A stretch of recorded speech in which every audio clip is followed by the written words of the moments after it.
Hai, jadi gue baru aja selesai nonton video podcast Bang Radit sama Dokter Gia, Dokter Isan, and the only one, Aldi Taher.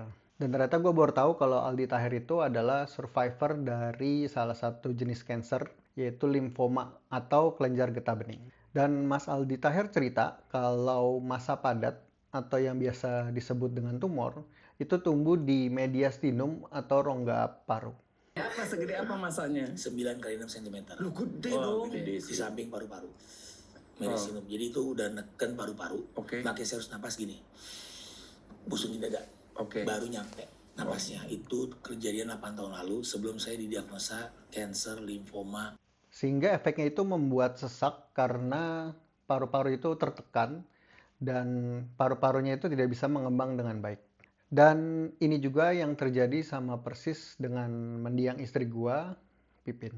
Jadi gue mau sharing ini biar sekalian mungkin jadi edukasi dan meningkatkan awareness tentang penyakit limfoma ini. Jadi biasa itu pada kasus kanker limfoma, gejala yang paling kelihatan itu adalah benjolan di leher, di ketiak, dan selangkangan. Ini biasanya paling sering ditanyakan oleh dokter. Lalu selain benjolan, menggigil di tengah malam juga bisa menjadi salah satu gejala. Namun ternyata pada kasus istri gua, itu ada yang namanya primary mediastinum diffuse large B-cell lymphoma. Yang mana benjolan ini tuh ada di kelenjar timus yang posisinya itu ada di antara tulang pedang dan di atasnya paru-paru. Jadi dia ada di antara tulang pedang dan paru-paru di tengah-tengah ini. Sehingga seperti yang sempat gue bilang di awal, akan membuat pasien itu menjadi sesak napas karena tertekan di area pernapasannya. Bahkan pada kasus istri gue itu sampai nggak bisa tidur rebahan karena ketika setiap rebahan itu dia akan menekan sehingga pernapasannya akan menjadi sulit. Lalu juga menjadi sulit makan sehingga makannya menjadi sedikit. Ini terjadi karena kesulitan menelan. Lalu juga ada gejala lain yaitu bengkak di muka dan di tangan. Kalau dalam istilah medis ini disebut dengan istilah sindrom vena cava superior.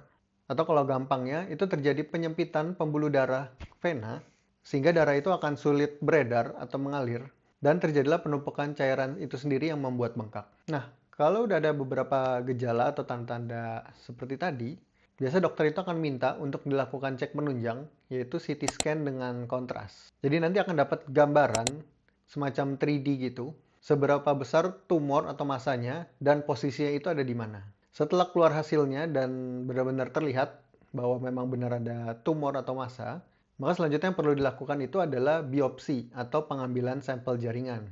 Biopsi itu sendiri ada yang dioperasi atau kalau pada kasus istri gue itu menggunakan jarum yang cukup besar dan panjang. Kalau untuk biopsi bedah itu sendiri, itu nanti ada dua tipe juga, ada pengangkatan sebagian atau pengangkatan seluruhnya. Tapi itu tergantung lagi keputusan dokter dan seberapa besar bahaya dari operasi itu sendiri. Karena dalam kasus istri gue itu ada di organ yang lumayan vital, paru-paru dan jantung, jadi kami pilih itu yang melalui biopsi jarum. Karena dia itu lebih minim invasif, tidak ada bedah atau sayatan. Setelah biopsi berhasil dan sampel jaringan sudah didapat, itu biasanya nanti akan dikirim ke lab untuk dilihat hasilnya. Nah, untuk hasil cepatnya itu, untuk patologi anatominya itu, biasa 1-2 hari untuk hasil cepatnya. Cuman pada case gue itu setelah keluar hasil cepatnya perlu dilakukan pengecekan lebih lanjut. Yang namanya itu adalah imunohistokimia atau kalau disingkat biasa IHK. Nah, kalau kemarin itu gue menunggu kira-kira 2 minggu untuk keluar hasilnya karena dilakukan tes yang lebih menyeluruh, mungkin lebih banyak lakukan tes ke sampel jaringannya, jadi butuh waktu itu 2 minggu. Nah, kalau hasil IHK-nya sudah keluar, dan hasilnya dinyatakan memang positif untuk kanker limfoma, berarti sudah resmi dokumen IHK itu bisa jadi landasan bahwa memang pasien terdiagnosa dengan kanker limfoma dan ada jenisnya di hasil IHK tersebut. Lalu juga ada pembentuk dari kanker limfoma itu sendiri. Kalau yang gue tahu itu ada dua tipe. Ada tipe pembentuknya adalah sel B dan satu lagi itu pembentuknya adalah sel T. Hasil dari IHK ini akan mempengaruhi dari prosedur yang akan dilakukan oleh dokter onkologi dan hematologi untuk dilakukan prosedur lanjutnya, karena obatnya akan berbeda. Terus mungkin pertanyaan kalau misalkan IHK-nya sudah keluar dan sudah terdiagnosa dengan kanker limfoma, lalu apa yang harus dilakukan? Obat apa yang perlu diberikan atau mungkin prosedur apa yang perlu dilakukan? Nah, kalau pengalaman gua itu ada dua, jadi ada sinar dan yang kedua itu adalah kemoterapi. Nah, kalau dari edukasi dokter untuk yang sinar ini, jadi dia itu akan membuat sel tumor apapun jenisnya itu mengecil. Jadi dia akan membunuh sel-sel yang bertumbuh cepat tadi sehingga membuat tumor itu seenggaknya mengecil dulu. Kenapa? Karena pada kasus istri gue itu kan dia sesak di dadanya. Jadi kita coba dulu untuk disinar beberapa kali gitu. Jadi setelah itu dia diharapkan napasnya menjadi lebih plong, menjadi lebih enak. Baru setelah itu karena hasil YK-nya juga sudah keluar, perlu dilakukan prosedur kemoterapi yang akan dibuatkan oleh dokter onkologi dan hematologi. Kalau dari yang gue baca-baca sendiri dari jurnal di online, untuk obat limfoma itu sendiri sebenarnya in some case itu secara medis atau secara penelitian itu kira-kira di atas 80% untuk tingkat harapan hidup di atas 5 tahun dan tingkat respon terhadap obat tersebut. Jadi kemungkinan besar apabila dikasih obat 80% tumor atau kanker tersebut akan mengecil atau sel-sel kankernya akan mati sehingga membuat tumor tersebut mengecil. Jadi bisa dibilang obat untuk penyakit kanker limfoma ini cukup efektif ya untuk menyembuhkan penyakit ini. Cuman memang pada saat kemoterapi itu kan sel-sel baik ataupun sel buruk dibuat semuanya berhenti membela diri. Sehingga yang kena itu bukan cuma sel kansernya, tapi sel-sel baik seperti darah putih, darah merah, itu juga pasti akan turun. Dan yang paling akan sering dicek adalah darah putih. Karena tugas dari darah putih itu sendiri adalah melawan penyakit atau virus-virus atau bakteri yang masuk ke dalam tubuh. Sehingga bisa dibilang kalau simpelnya ketika kemoterapi, badan kita tuh akan dibuat lemah kasarnya. Jadi kita akan sensitif terhadap virus, bakteri maupun jamur yang bisa masuk ke dalam tubuh kita. Nah, ini yang memang harus dijaga dan sangat-sangat riskan terhadap orang-orang yang melakukan kemoterapi. Nah, terus mungkin pertanyaannya berapa kali untuk dilakukan kemoterapi, lalu seperti apa prosedurnya gitu. Nah, untuk case lymphoma yang memang ukuran masanya itu lumayan besar, mungkin di atas 5-8 cm, itu kalau dari dokter menyarankan 6-8 kali kemoterapi. Dan satu kali kemonya itu, kalau pengalaman gue itu kira-kira 4 hari. Jadi obat kemoterapinya akan dimasukkan bersama dengan tambahan cairan NaCl. Jadi akan terus selama 4 hari dimasukkan ke dalam tubuh.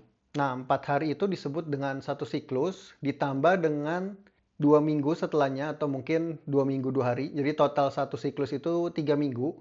Dengan 4 hari pertama, obat kemoterapinya dimasukkan ke dalam tubuh. Jadi itu disebut dengan satu siklus 3 minggu tersebut. Nah, 6 kali siklus tadi adalah berarti 3 minggu dikali 6 atau mungkin dikali 8. Dan jenis obatnya itu kalau yang gue baca dan gue tahu itu ada nama prosedurnya RCHOP.